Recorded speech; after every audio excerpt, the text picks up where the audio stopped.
আসসালামু আলাইকুম সবাইকে। আশা করি সবাই ভালো আছেন। আলহামদুলিল্লাহ আমিও ভালো আছি। আজকে আপনাদের সাথে শেয়ার করতে এসেছি ভাজা পুলি।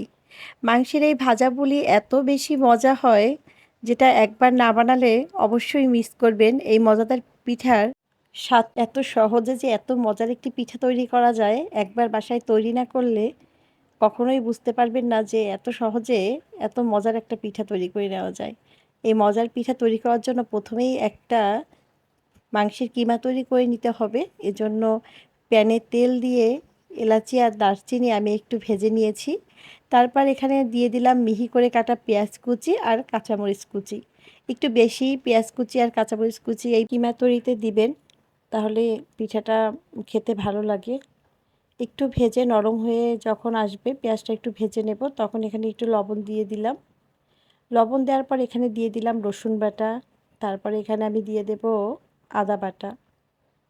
রসুন আদা বাটা দেওয়ার পরে আমি এখানে দিয়ে দেব মাংস। মাংসগুলো বুকের মাংস আমি ছোট ছোট পিস করে রেখে দিয়েছিলাম। এখন মাংসটা দিয়ে একটু ভালো করে ভেজে নেব। সব কিছু একটু ভালো করে মিশিয়ে নেব। একটু কিছুক্ষণ পর ভাজার পর এখানে দিয়ে দিলাম মরিচের গুঁড়া আধা চা চামচ, হলুদের গুঁড়া আধা চা চামচ। তারপরে এখানে আমি অ্যাড করব জিরা বাটা আধা চা চামচ, দিয়ে দিলাম ধনিয়া বাটা আধা চা চামচ।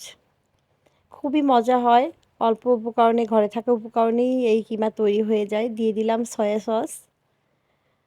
খুব ভালো করে এখন সব কিছু মিশিয়ে একটু কষিয়ে নেব কিছুটা সময় নিয়ে। চুলার আঁচটা এই পর্যায়ে মিডিয়াম থাকবে। মিডিয়াম আঁচেই পুরো রান্নাটা করে নেব।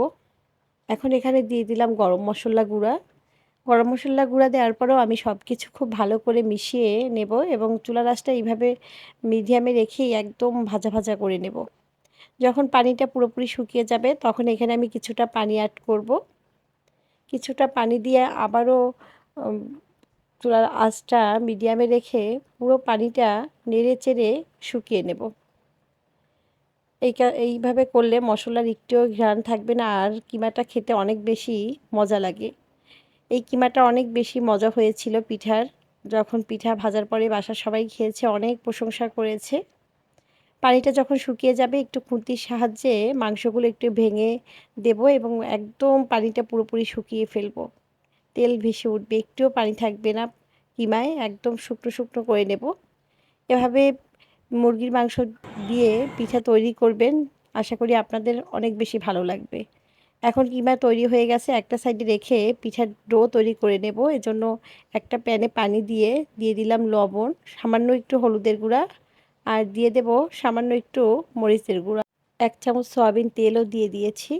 এখন যখন পানিটা ফুটে উঠেছে, এখানে 2 কাপ আতপ চাল আর আধা কাপ আটা একসাথে মিশিয়ে সেটা দিয়ে দিলাম। একটু সময় অপেক্ষা করব, যখন সব কিছু একদম ভালোভাবে ফুটে উঠবে পানিটা আটার উপর, চালের আটার উপর, তখন সব কিছু একটা খুন্তির সাহায্যে নেড়েচেড়ে মিশিয়ে নেব। যখন সব কিছু মিশিয়ে নেব, এই পর্যায়ে চুলার আঁচটা লো করে দিবেন, তাহলে আপনার আটাটা খুব ভালোভাবে সিদ্ধ হবে, চালের আটাটা।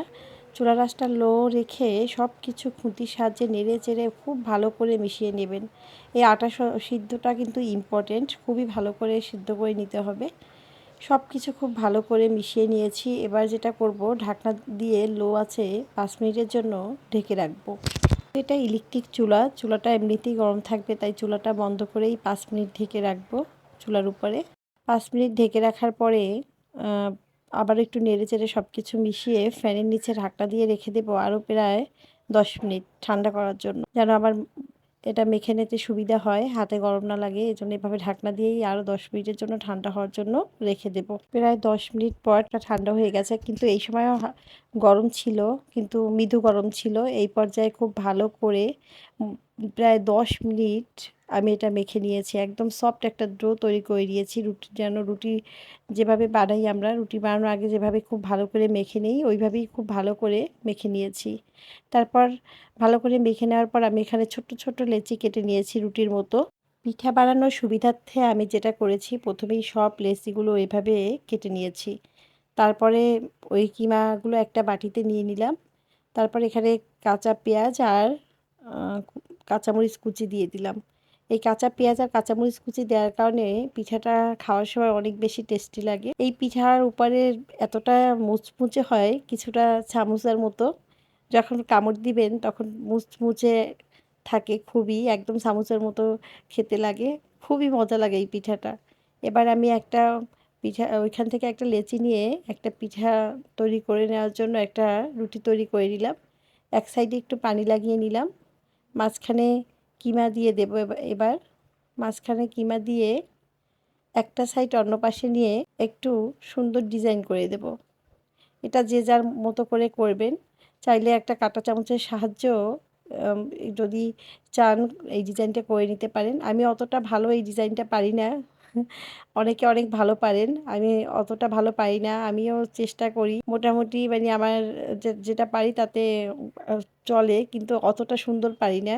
আমার থেকে অনেকে হয়তো বা ভালো পারেন এই ডিজাইনটা, আমি অতটা ভালো পারি না, তবে চেষ্টা করেছি। কিন্তু আমার এই পিঠার ডিজাইনটা ভালো না হলেও পিঠাগুলো খেতে কিন্তু স্বাদ অসাধারণ ছিল। যেহেতু আমি অতটা দক্ষ না এই ডিজাইনটা তৈরি করতে, তারপরও চেষ্টা করেছি। আরও একটা পিঠা তৈরি করে নেওয়ার জন্য রুটি তৈরি করে নিলাম, তারপর মাঝখানে কিমা দিয়ে আবারও একটু পানি লাগিয়ে অন্য সাইড থেকে টেনে নিয়ে মুখটা একটু প্রথমে এভাবে চাপ দিয়ে আটকিয়ে নেবেন, তারপরে ডিজাইনটা করে নেবেন। চাইলে এইভাবেও খুব জোরে খুব ভালো করে মুখটা আটকিয়ে দিলে পিঠাটা এমনিতেও আর খুলবে না। এই যে আরও একটা ডিজাইন তৈরি করে ফেললাম। এইভাবে আমি সবগুলো পিঠা তৈরি করে নিলাম। দেখুন মাশাআল্লাহ, আমার কিন্তু অনেকগুলো পিঠা হয়েছে সব মিলিয়ে। এখন পিঠাগুলো আমি ভাজতে চলে যাব। মাশাআল্লাহ, অনেক পিঠা হয়েছে। আর পিঠাগুলো ভাজার জন্য এখন আমি চুলার উপর প্যান বসিয়ে দিলাম, তারপর দিয়ে দিলাম তেল। তেলটা যখন মিডিয়াম গরম হবে, অনেক বেশি গরম না, তখন আমি পিঠাগুলো আস্তে আস্তে দিয়ে দিলাম। এইভাবে পিঠা তৈরি করবেন, বিশ্বাস করেন এত টেস্টি। মেহমানদারিতেও রাখতে পারেন এই পিঠা, বা নতুন মেহমান বা জামাই আদরেও এই পিঠাটা রাখতে পারেন, অনেক বেশি মজা পিঠাটা। আস্তে আস্তে তেলের উপর পিঠাটা দিয়ে দিবেন সাবধানে। এই তো এবার মিডিয়াম আঁচে পিঠাটা ভাজবেন একটু সময় নিয়ে। এই পিঠাগুলো ভাজতে কিন্তু একটু সময় নিয়েই ভাজতে হবে, তাড়াহুড়ো করা যাবে না। আমি কিন্তু অনেকটা সময় নিয়ে ভেজেছি, আপনাদের দেখার সুবিধার্থে সময়ের অপচয় না হয় এজন্য আমি এটা কেটে আপনাদের দেখিয়েছি। কিন্তু আমি কিন্তু অনেকটা সময় নিয়ে পিঠাটা ভেজে নিয়েছি। এক ব্যাচ পিঠা ভাজতে আমার 5-6 মিনিট লেগে গেছে। মিডিয়াম আঁচে উল্টিয়ে পাল্টিয়ে খুব ভালোভাবে ভেজে নিতে হবে, তাহলেই পিঠাটা মুচমুচে হবে। আপনি যদি চুলার আঁচটা হাই রেখে এই পিঠাটা তাড়াতাড়ি ভাজতে চান, তাহলে কিন্তু মচমচে হবে না। যদি মচমচে পিঠা খেতে চান, তাহলে অবশ্যই কিন্তু পিঠাটা মিডিয়াম আঁচে আস্তে আস্তে ভাজতে হবে। পিঠা ভাজতে ভাজতেই আমার হাজবেন্ড আর ছেলে অর্ধেক পিঠা খেয়ে নিয়েছে। বাকি যে পিঠাগুলো ছিল সেইগুলোই আপনাদের সাথে ভাজার পর শেয়ার করলাম। এত বেশি মজা লেগেছে যে তারা আর একটুও ধৈর্য ধারণ করতে পারেনি। আমি ভাজতেছিলাম আর তারা খাইতেছিল। আসলে পিঠা যদি এতটা মচমচে আর মজা হয়, তাহলে কিন্তু লোভ সামলানো যায় না, তাই না? সবাই ভালো থাকবেন। ভিডিও ভালো লাগলে শেয়ার করবেন।